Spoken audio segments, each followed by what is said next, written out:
The early morning mist still clung to the water like a silk veil as Aurelia Dawson zipped up Ivy's little jacket.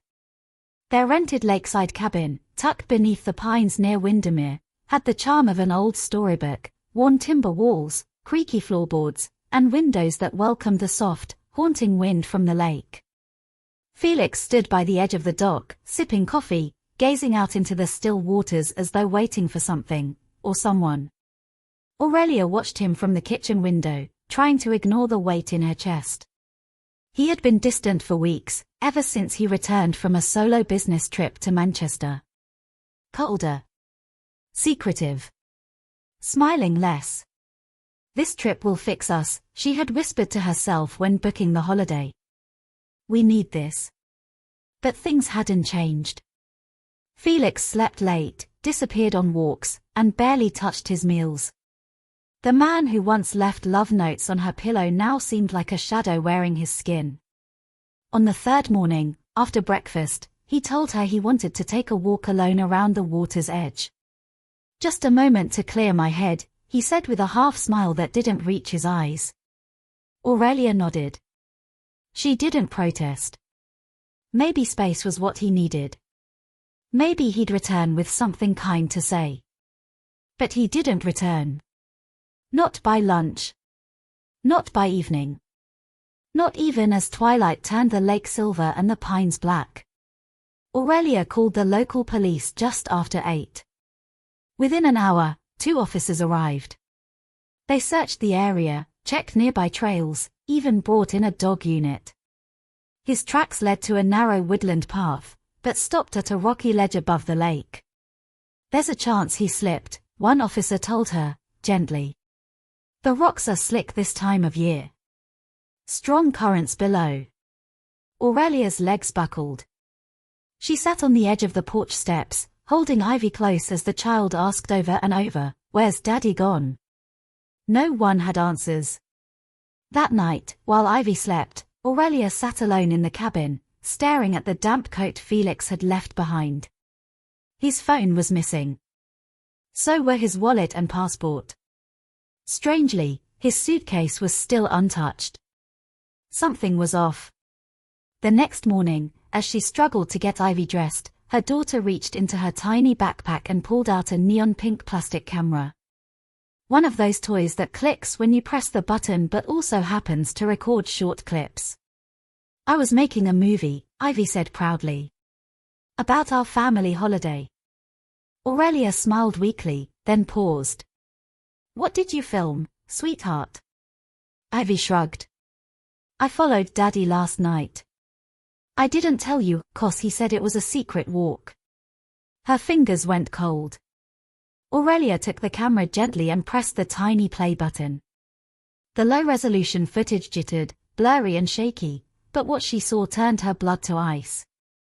Felix, looking around nervously, speaking on the phone in hushed tones. A buried box. Hands trembling. A word she couldn't quite hear but sounded like, "passport." Then, a pair of headlights in the dark, someone else arriving. The clip ended just before the figures disappeared into the trees. Aurelia's heart pounded. Felix hadn't fallen. He had run. And he had help. Aurelia barely slept.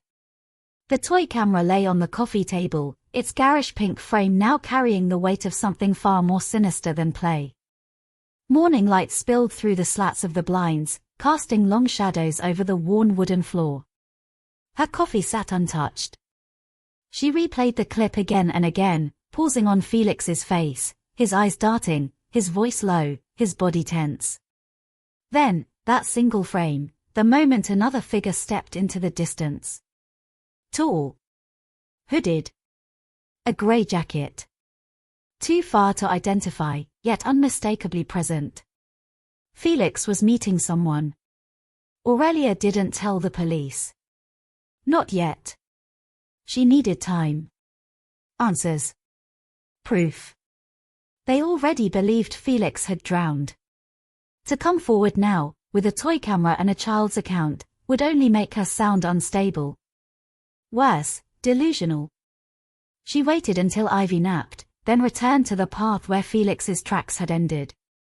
She walked slowly, scanning the earth for anything missed by the officers. Her boots crunched against pine needles and damp stones. The wind whispered through the trees.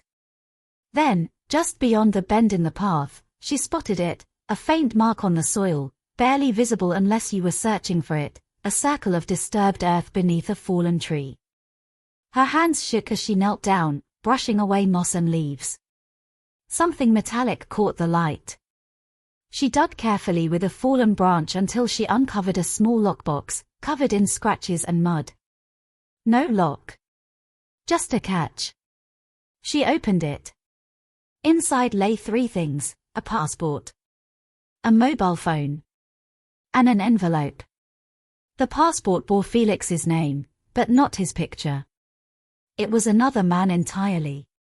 The mobile phone was off, caked in dirt. Aurelia slipped it into her coat pocket. The envelope was unsealed and contained several printouts. One was a scanned birth certificate, for a name she didn't recognize. Another, a page of a shipping manifest for a ferry departing from Holyhead in 2 days' time. Someone was leaving the country. No, escaping. And Felix had helped them. Aurelia returned to the cabin in a daze, heart thudding in her throat. She locked the door behind her and pulled the curtains closed. Ivy was still asleep, her hand clutching a soft toy. As Aurelia examined the phone again, she noticed something strange. A small slip of paper, wedged inside the phone case. She pulled it out. It was a number. No name. No message. Just 11 digits. That evening, under the yellow kitchen light, she dialed the number with trembling fingers. It rang once. Twice. Then. A man answered. He said only one word. Aurelia. Her breath caught in her lungs. Who is this? She whispered. There was a pause. I'm the one your husband was trying to run from. Aurelia froze, phone pressed to her ear, as the stranger's voice hung in the air, low, gravelly, with a hint of something northern in the accent. She didn't speak. She couldn't. Her mind spun. I take it you found the box, the man continued. Then you know your husband's not who he said he was. Click. The call ended. Aurelia stared at the dead screen, knuckles white from gripping the handset. Who was this man? What did Felix get involved with? And more urgently, why had he used her name? The birth certificate came back to her. She retrieved it from the box again and studied the details. The name on it read William Allen Rowe. Born in Carlisle. Mother's name, Marianne Rowe. Father, blank. She had never heard the name before. But something about Rowe itched at the back of her mind. She opened her laptop and began searching, fingers tapping the keys with desperate urgency. Local news. National Archives. Missing persons. And then she found it. A story from 13 years ago. A baby named William Rowe, abducted from a hospital in Cumbria. The mother, Marianne Rowe, was found sedated in a waiting room. No suspects. No leads. Case never solved. The baby would be the same age as Ivy now. Aurelia's breath caught. No. It couldn't be. Felix wouldn't. She flicked through the other documents. One looked like an old photo, printed from a scan. A woman, mid-30s, auburn hair, holding a baby wrapped in a hospital blanket. The same name printed beneath, Marianne Rowe, with newborn William. 2012. Aurelia's stomach twisted. What if Felix wasn't just helping someone escape? What if he was the one who took the child? The thought made her feel ill. Why would he have kept this box hidden, unless he feared someone would find out? And now someone had. That voice on the phone. Calm. Patient. As though he had been watching for some time. She stared out the window. The woods around the cabin had always felt peaceful. Safe. But now, every rustle in the leaves sounded deliberate. She checked the phone again. No signal. There was no landline. No neighbors nearby. Ivy stirred on the sofa, rubbing her eyes and asking for breakfast. Aurelia forced a smile and made her cereal, hands shaking as she poured the milk. "Mummy," Ivy said suddenly. "Is Daddy hiding from the man with the grey coat?" Aurelia dropped the spoon. Her voice was barely audible. "What did you say, sweetheart?" Ivy looked down at her bowl. "I saw him from the window yesterday. He was standing by the trees. Just watching." Aurelia turned her head slowly toward the glass pane. A cold shadow passed through her. Something had changed. They were no longer alone in the woods. The air in the cabin had turned dense. Even the light through the windows felt dull and hesitant, as though afraid to cross the threshold. Aurelia moved with hushed urgency, pulling Ivy's coat tighter and locking the front door. She didn't know who the man in the woods was, but she knew he wasn't random. Ivy had seen him. Aurelia had heard him. And somehow, he knew more about Felix than she ever did. She had to leave. But where would she go? No signal.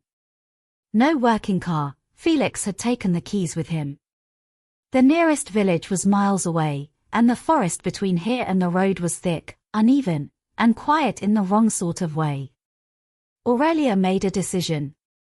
She would wait until nightfall. Then walk. Pack essentials. Carry Ivy. Move fast. Stay quiet. But before that, she needed to know the full truth.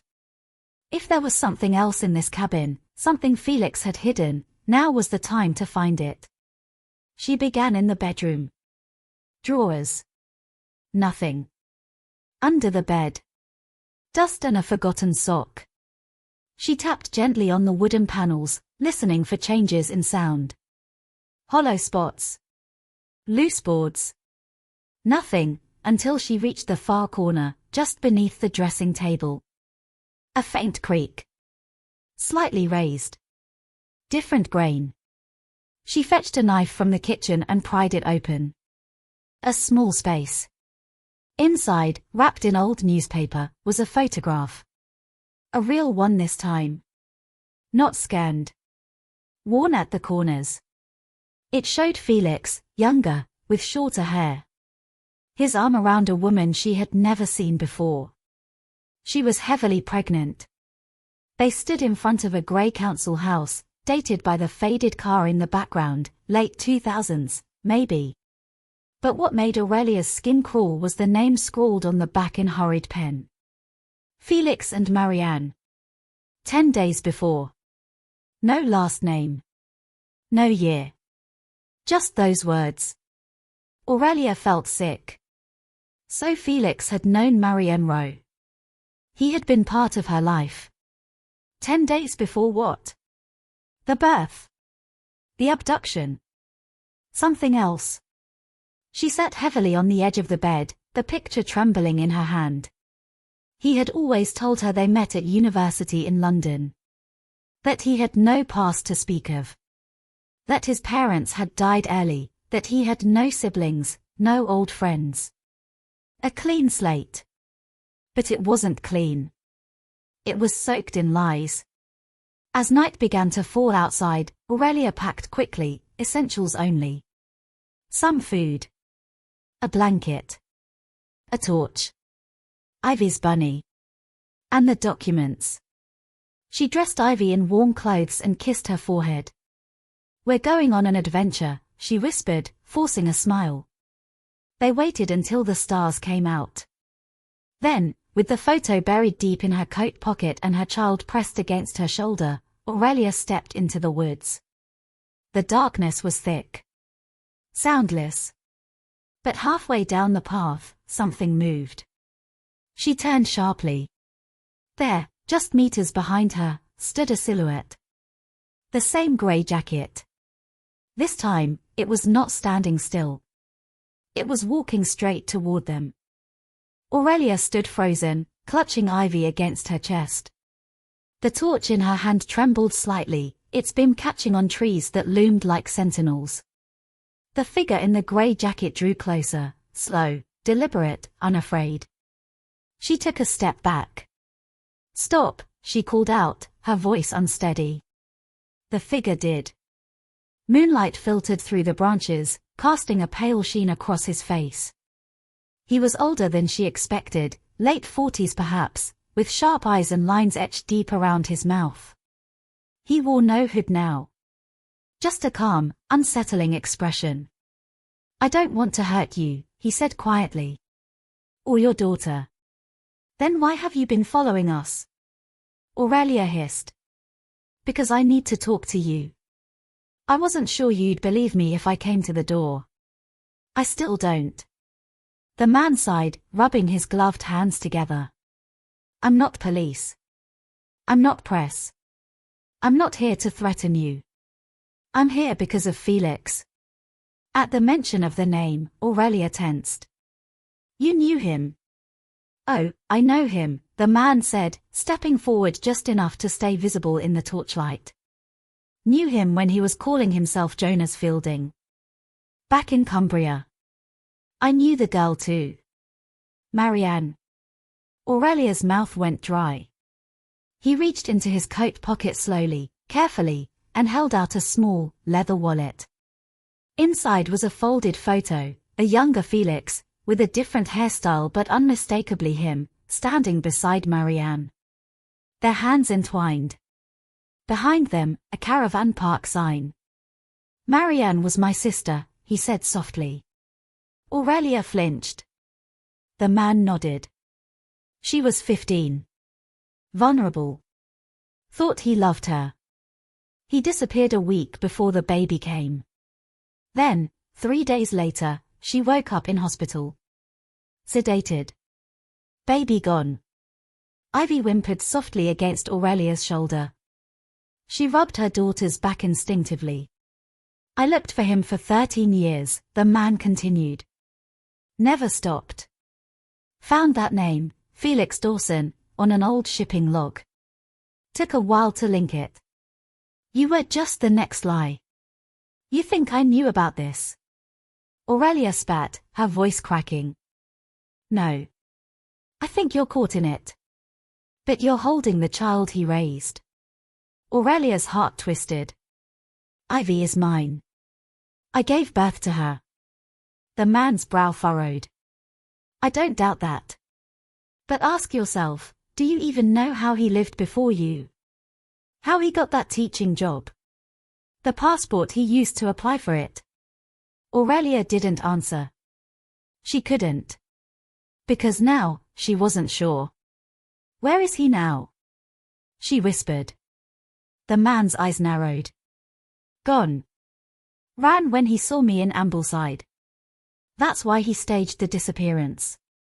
He wanted you to think he drowned. Easier that way." He stepped closer and pulled something else from his coat, a ferry ticket. "Tomorrow morning. 7:15. Holyhead. Name on the manifest, Alan Rowe. He's using the child's real name now. Not yours. He has another woman meeting him on the other side." Aurelia's head reeled. "He'll never stop running," the man said calmly. "But if you want to stop him, this is your chance." Aurelia stared at the ticket, her mind in chaos. Her whole world had tilted. And now, she had a choice.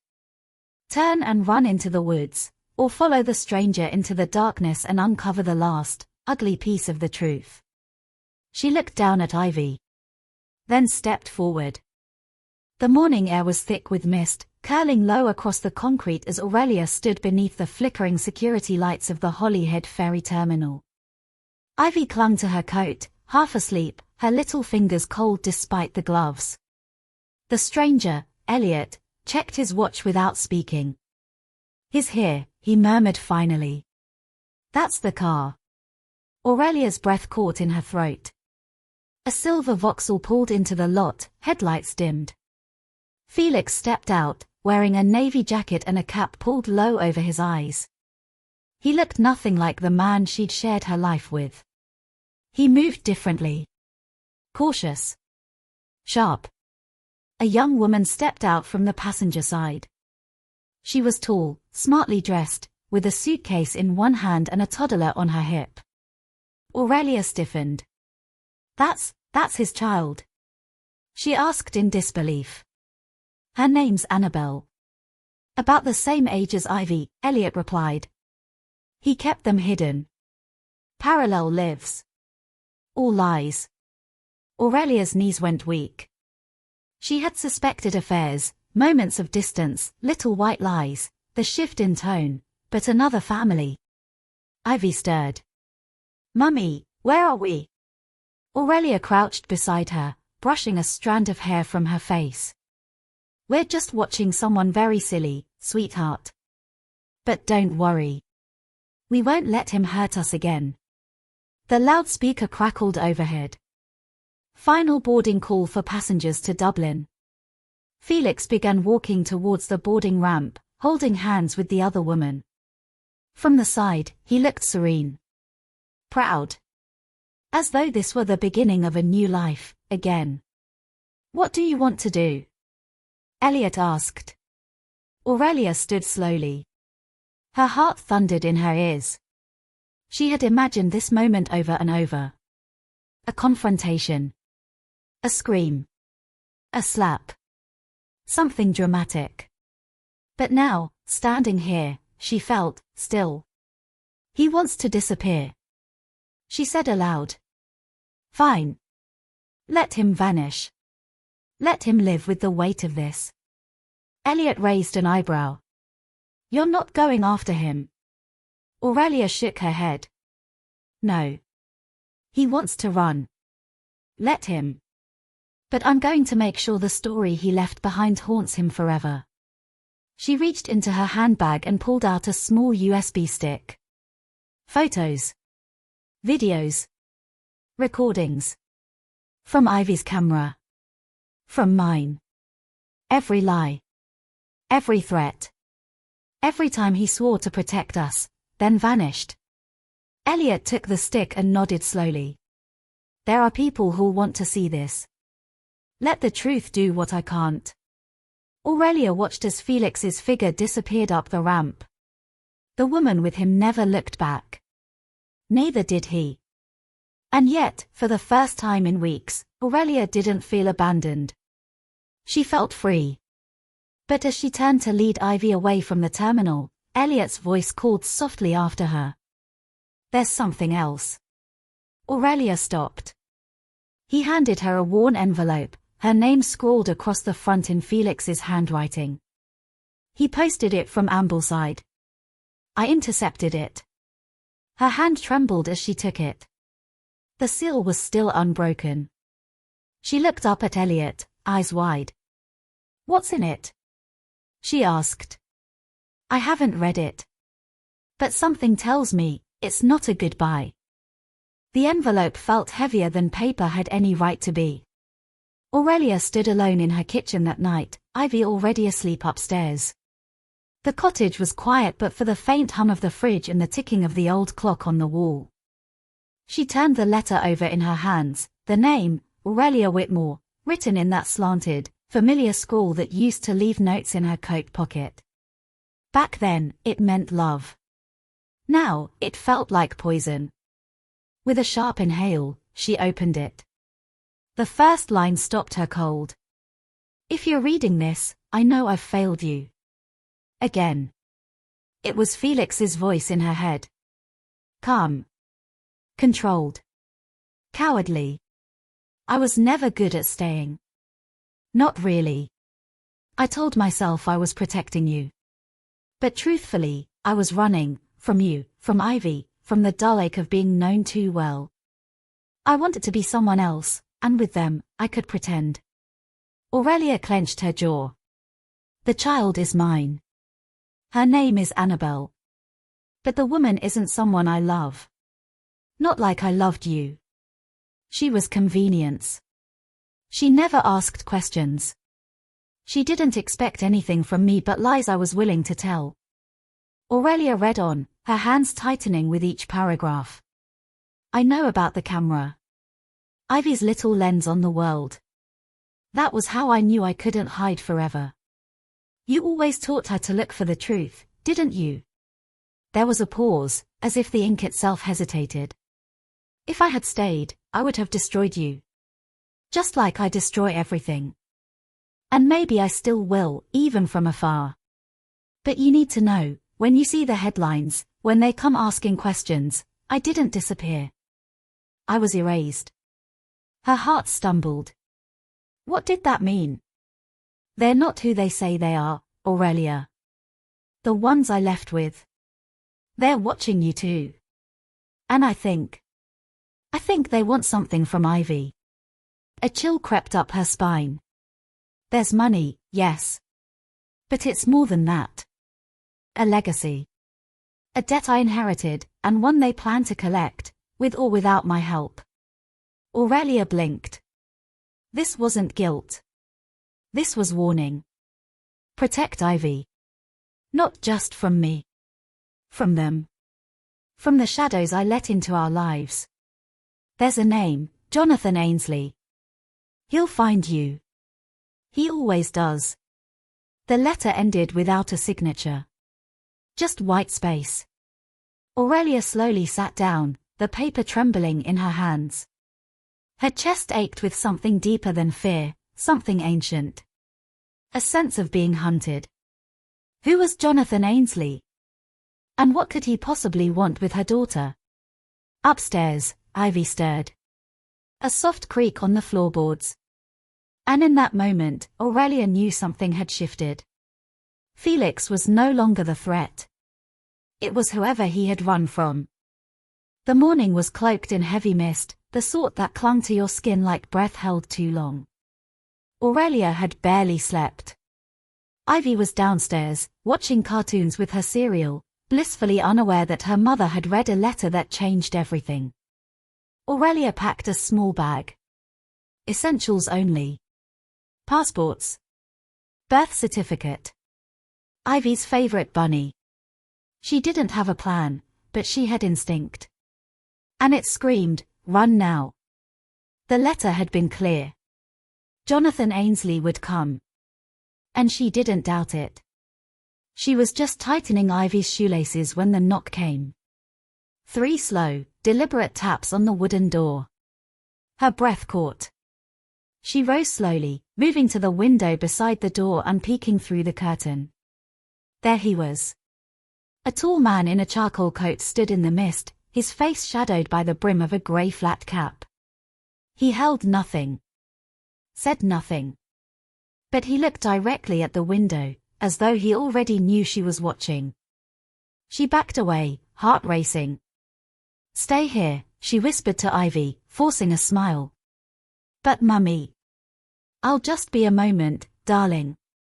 She opened the door just a crack. Can I help you? The man didn't smile. You're Mrs. Whitmore. A statement, not a question. And you are? Jonathan Ainsley, he replied, calm as ever. Your husband owed a great deal. You might not think that matters anymore, but debts tend to follow the bloodline. Her skin prickled. Then you should take it up with him. He's the one who vanished. Jonathan tilted his head slightly. We know where he is. But your daughter, she's more valuable. She's what they want now.